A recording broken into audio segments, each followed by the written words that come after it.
Good to get a win.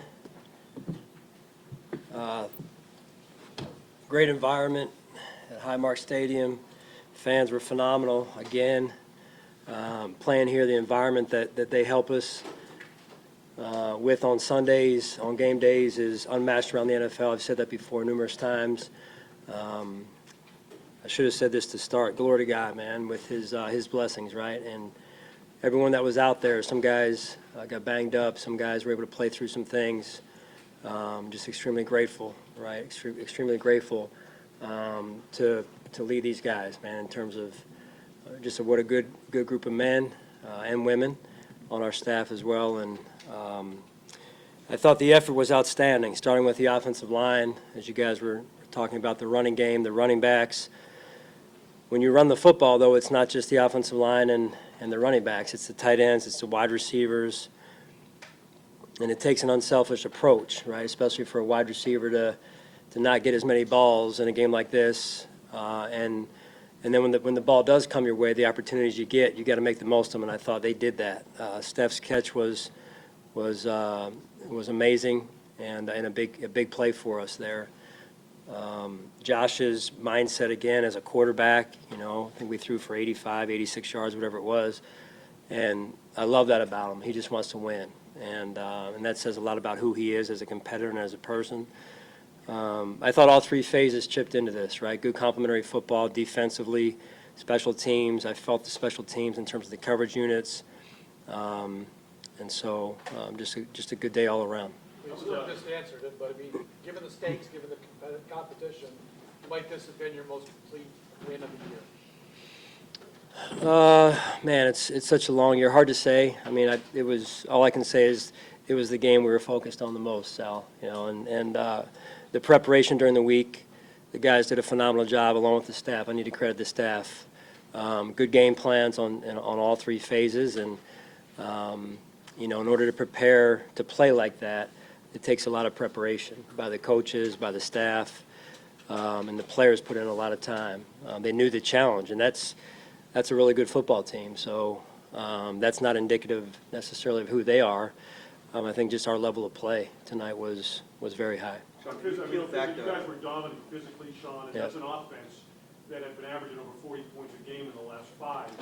What was the key from a defensive standpoint that you called it to kind of limiting them and having a Yeah, I mean, they've got multiple weapons across their offense, starting with Dak. I mean, he's having a heck of a year, MVP candidate, and he was playing really clean football, and he did so tonight as well. I mean, we had some opportunities. We got one of them. Thought we had a chance to get a couple more. We got to continue to work on those, attacking the football. Starts up front like it always does every week, and I think that first third down, Dak got out, and then after that we got him into a 3rd and long, and we were able to get off the field and finish the job there. And then from there it was a good combination of run defense and rush and coverage working together, and I think anytime you can do that, you're giving yourself a chance. Sean, you've talked about physical play and needing to do that. Not that every game's going to be where you run it this much, but is this the kind of game you guys need to be able to play, or need to be able to show you can play when need be? Yes, definitely. You need to be able to do this.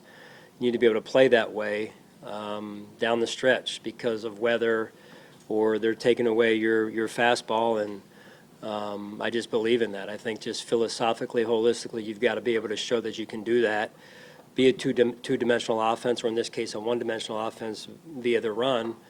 And it just helps the whole football team, right? It keeps their explosive offense on the sideline with their explosive players, and it's just a mindset too, and you've got to be able to do that.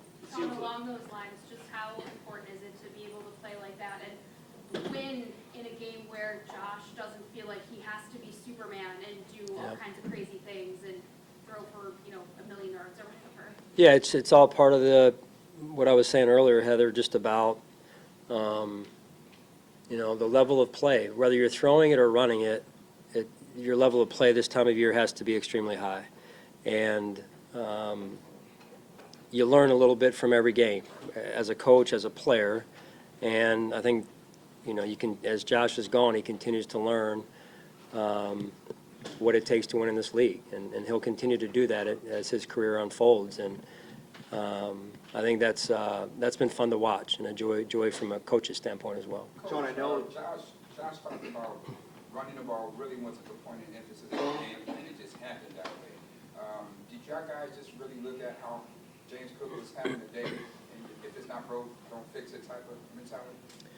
Yeah, it's like anything else. I mean, it's not like we're going to come in and be 70-30 pass to run or anything like that. It's just, we have Coach Cromer and Coach Gunn do a great job of putting together the game plan from a run standpoint each week, and then you got to be willing to call it. So give Joe credit there too, and stick with it. And when it's working, why get away from it, right? And so whether it's the pass or the run, and the run was working for us tonight. What's been the key, Sean, to unlocking James? Like, we've seen flashes from him before. This was his most dominant game. In Kansas City last week, he was really, really strong. Has Joe been a part of that? And maybe what else has kind of fit? I think Coach Skip has done a good job, as well as the running backs. I'm not crediting Joe. I mean, you got to give him opportunity. You got to give James touches, right? And so touches matter to a running back, that they can get into a lather and get going and get into a rhythm. And same for an offensive line.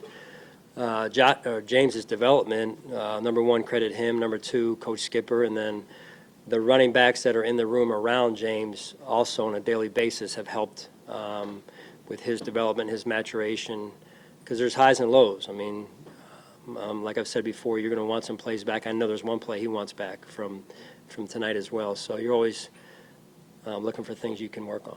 Coach, how well has Deion Dawkins played this year? He had a block down the other end of the field today that I thought was something that motivates a team when you see a player do his job like that. Yeah, I mean, when you finish plays, to me it says a lot about who you are as a person, as a football player, and as a team, right? I've said this before, it's not necessarily what plays we run, it's how we run them. And when you run them with a certain level of intensity and a finishing mindset, and that's some of what I saw tonight and, quite honestly, the last couple of weeks, whether it be offensively in this case, defensively, or special teams. And Deion has had a big hand in that. His willingness to strain, his effort, that's important. Sean, you guys had a drive in the second half. It was 14 plays. You ran the ball 13 times. Basically, this is what we're going to do, stop it. Well, what's that do?